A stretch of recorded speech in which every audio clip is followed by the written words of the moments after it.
Chaos Zero Nightmare has started off with a bang, and it looks like that momentum is going to keep going. What's going on, guys? Welcome back to the channel. We're doing a full breakdown of what we can expect in Season 1 of Chaos Zero Nightmare. Now, the first big part of the update is going to be called the Galactic News Network. This is going to be a season content based around a 9-week season. It's going to have 3 different parts, which is going to be early, mid, and late stages. Each of these stages are going to be 3 weeks each, which means that we're going to have 3-week intervals for a total of 9 weeks. Now, what we can experience in this season is going to involve a lot of stuff, but one of the main things in this part, especially I see it coming on in early mode of the early stages, is going to be a new chaos system offering completely different roguelike experiences that we currently have. It's going to have new stuff like new save data, new cards.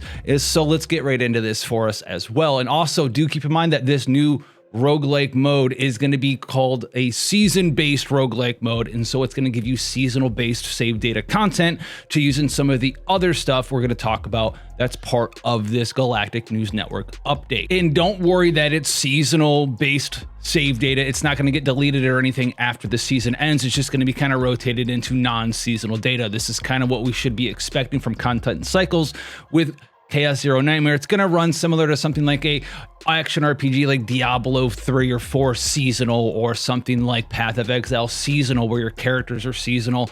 They get special bonuses, have access to new content that's temporarily season-based, and then afterwards, they'll just be like a normal character. So if you played any of those games, and that's kind of what you can expect here as well. Your seasonal data is going to just be converted into normal save data after the season ends. We are also going to get 3 new characters during this season. We already know about Yuki, but we also could expect Chizuru and then Serenial as well, which I think is going to be rumored, if you checked out some of the other stuff we talked about, a Vanguard type character. The other 2 are going to be DPS. So let's talk about the new roguelike chaos area. It's going to be called Zero Lab. This is going to be like a secret hidden research facility base. That's kind of the gist of where we're going on this planet, and it's going to have some of its own unique mechanics. Now, it's going to have this dimensional tunnels mechanic, where secret dimensional tunnels formed by obsession and malice and whatever negative emotions can appear within the lab, where you can confront hidden secrets of the facility. And there's going to be this unique thing called forbidden cards. Now one of the big new things here is going to be the new cards added in this mode. There's going to be these new cards called forbidden cards, which they said was going to be acquired by just traversing through the new chaos area. Look pretty powerful actually in some of these circumstances. There's some cool ones here. You look at this 9 cost card that does damage but has the reduction of the cost every time you draw the card with an ability. So something like Nia can reduce this pretty often with her ability for Adagio. There's some other cool cards in here to look at. There's also gonna be some new common cards added for this season that are supposed to help you specialize in deck building in the new Forbidden Catalyst season here as well. I like the story. The season chaos is gonna be moved to the permanent chaos after the season pool ends here as well. You can expect the traditional things you would expect. There's going to be new monsters, new enemies, new monster cards. They said additional roguelike elements are going to be included here as well, like the equipment that you can find in there, and also some seasonal destiny options, which I think they mean like the start of the battle.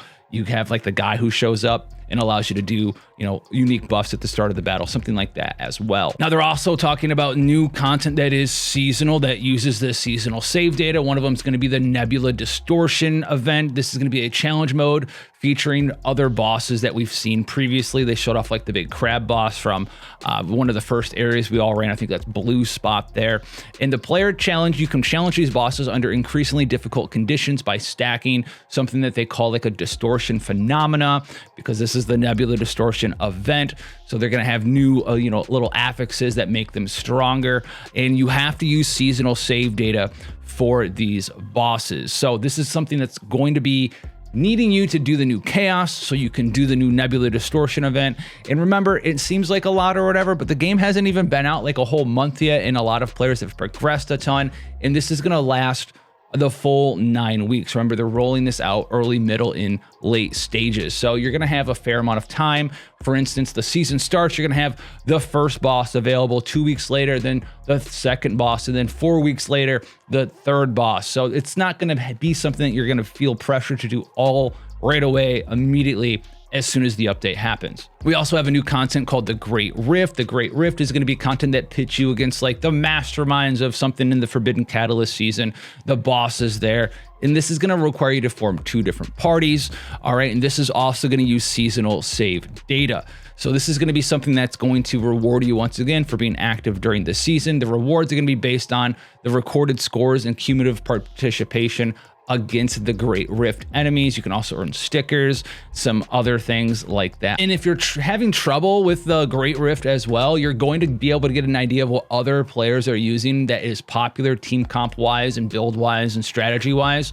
So you can kind of look at what's working for most players and sort of adapt that into your strategy as well, which I think is pretty cool. It's kind of like if the player wants to look at other stuff, look at what's working for other players, then you can kind of adapt. You don't have to like go out and find guides and stuff for all the Great Rift. A lot of that's handled in game for you if you're having trouble. I suspect that content creators are going to make guides for it and stuff, but there's going to be like an in-game thing to just sort of nudge you in the right direction if you're looking for just a little guidance, which is kind of cool. Now, the big thing you guys are going to be asking is, what are the rewards for doing all this new seasonal stuff? So we got some awesome rewards here actually, and I heard about this as a rumor, as a dream, and I didn't think it was going to be a thing. I was like, no one's going to do that. So traditionally, we're gonna have like a nice little seasonal shop. You're gonna expect some pulls, things like that, some pulls for limited, pulls for non-limited, pulls for some of the variant cards, the animation cards, things that we're using for crafting gear and potentials and stuff like that.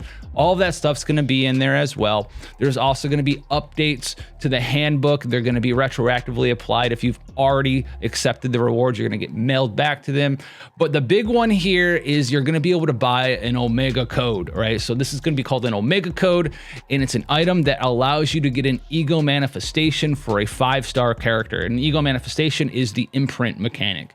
So from this event, and this is the first shot for the first part of the event that they showed off, doesn't mean it's necessarily going to be there for the second and third parts of the event, but we're definitely getting at least one free way from the event to go ahead and allow you to get a duplicate imprint for a character that you want that is a 5-star, which is phenomenal. That's awesome. I am happy to see that here, and it's been a long time. Honestly, since I've played a single gacha game that's ever seemed like it just wants to be a good game, interactive gameplay style wise, and rewards something like that right away in one of the first events they've ever done. We're also going to get some login events. You're going to have some deployment preparation stuff from November 12th until the 26th. You're going to have some 1-month anniversary celebrations, login events as well. It's going to get you some free crystals and some free pulls from that. But honestly, all in all, it looks like this season gives us some more content to do. As someone who's actually been no-lifing this game so far, and I've actually finished the codex, got, you know, level 10s unlocked, and just hit level 50 player level.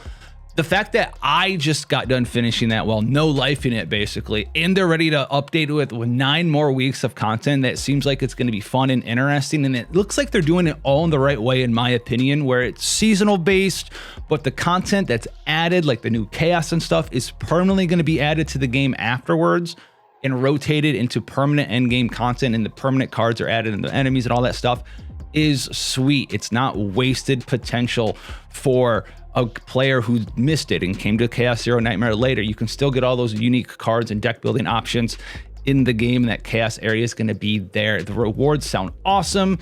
Obviously, if you don't make access for the rewards in the season itself, you don't play the season, while the content might be permanent, I don't think the reward shop's going to be permanent, but you have 9 weeks to do it.